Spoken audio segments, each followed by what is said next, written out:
We are quickly winding down the World Cup. Just 6 of 104 matches left. Lots of drama and excitement the past few weeks, and plenty more to come. Joining us now, SU Professor Emeritus and multi-time Emmy Award-winning former ESPN production executive, Deninger. Great to see you here in the studio. Love having you here. It's good to see you, Jeff, and thanks for the invitation. So we're going to get to the TV coverage in just a second, but I'm really just curious what you make of the World Cup so far, the actual matches we have seen on the field to date. Well, you know, it's very interesting. This is the first World Cup in which FIFA has expanded to 48 nations. Right. And expanding to 48 nations makes this more like an Olympics because it becomes more global. They're including more countries. And with that, you're getting some really great stories with some of these countries that might not have made it, like Cape Verde. Right. And that makes it more interesting. So that's, again, a draw. And one of the other things, from going to 64 to 104 games, that's 40 more games. Right. So that's 40 more television windows, 40 more blocks of commercials, and 40 more games to fill the stadiums. So it's a windfall for FIFA. I'm very curious because with this year, they didn't just expand the number of teams and games, they have also added something that has become known as the hydration break. What do you make of the hydration break? It's very interesting. What FIFA has done is they have actually altered the structure of their game. It's like hockey going from 3 periods to 5 periods or something. They've altered the structure because it comes out as 4 quarters. Right. And here in the United States, Fox has used that 3-minute break to sell 2 minutes and 15 seconds worth of commercials and usually a sponsorship. So they're making a lot of money on these hydration breaks. In fact, more than half what they paid for the rights to FIFA for the whole event. They're making out of the hydration breaks? Yes, just the hydration breaks, Wow. nothing else. Now, one of the things is, what I'd like to see is that a lot of other networks in different countries, they aren't going to commercials. They're using it to analyze what has happened in the first 22 minutes. Right. What can this team do to change? Let's show some replays. So you get a little bit more content instead of commercial content there.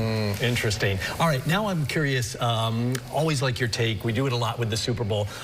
Your grades for Fox and their actual TV coverage of the World Cup so far? Well, Fox, I give them a B. Okay. Here it is, the United States and North America are hosting the World Cup. You go to the studio hosts for Fox, and they all are from England. And the analysts are from France or from Sweden. And it doesn't really feel that American. You're welcoming the World Cup to America. That's one of the things that I would like to see change. Fox is taking the entire FIFA-produced world feed. There are no Fox graphics on there. So you won't see graphics things that I might like to see, like France in white, Morocco in red. That's not part of the FIFA feed. It's not part of what Fox is doing. So that's part of what they're not including. And I would like to see them take advantage of the analysis opportunities of the hydration breaks. I'm curious about the start times of games because they've kind of been all over the place. And I know there is an East Coast, there is a Central time zone, even Mountain and Western, but I mean, you got games starting at midnight, you got games starting at noon, at 3. Like, it seems like it's hard to find these games sometimes. Or are they under the mind of people are going to find them? Well, people will find them if they're fans or if they develop this interest. But they also, FIFA has to be concerned with where their audiences are in Europe, what the time zones are in Europe. They've got huge followings in Asia. So they're bouncing things around, I think, to serve many masters. Gotcha. Okay, I understand that. What kind of impact do you think there will be on American viewership, I guess, / interest in the rest of the World Cup with the U.S. out of it now? The U.S., if they had gone farther into the semis, into the final, it would have been a ratings bonanza for Fox. But Fox is not sweating it at all. The game, the U.S. played Belgium, right? They averaged 40 million viewers per minute when you take Fox, Telemundo, and streaming on Peacock, those 3 platforms. The game after that didn't include the U.S. It was England versus Mexico. Right. That had more viewers. Wow. That had 44 million viewers per. And late at night, too. That Yes. game ended like after midnight, I think. So I do not think that people at Fox in Los Angeles are sweating it at all. Okay. They're not worried because this global event has built this kind of huge interest. Sure. Last one for you. You were part of the coverage when ESPN got the rights back in '94. I know there's obvious differences between '94 and now, but what do you see as kind of some of the bigger ones that kind of stand out to you? Well, Good or bad? One of the things is that we didn't have these multiple platforms. There's no Peacock or ESPN2 to put it on, and there certainly wasn't the streaming, and we didn't have it on ESPN Deportes. So the multiple platforms that have been developed, during the game, there was no video assist referee. Right.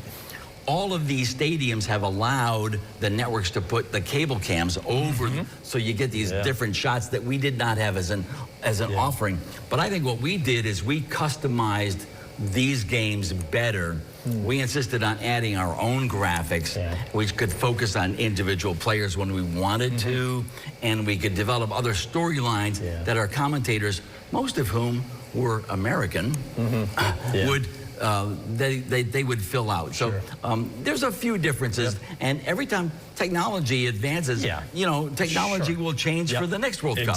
Exactly. We could do this for all day long, but I know we got to cut this short now.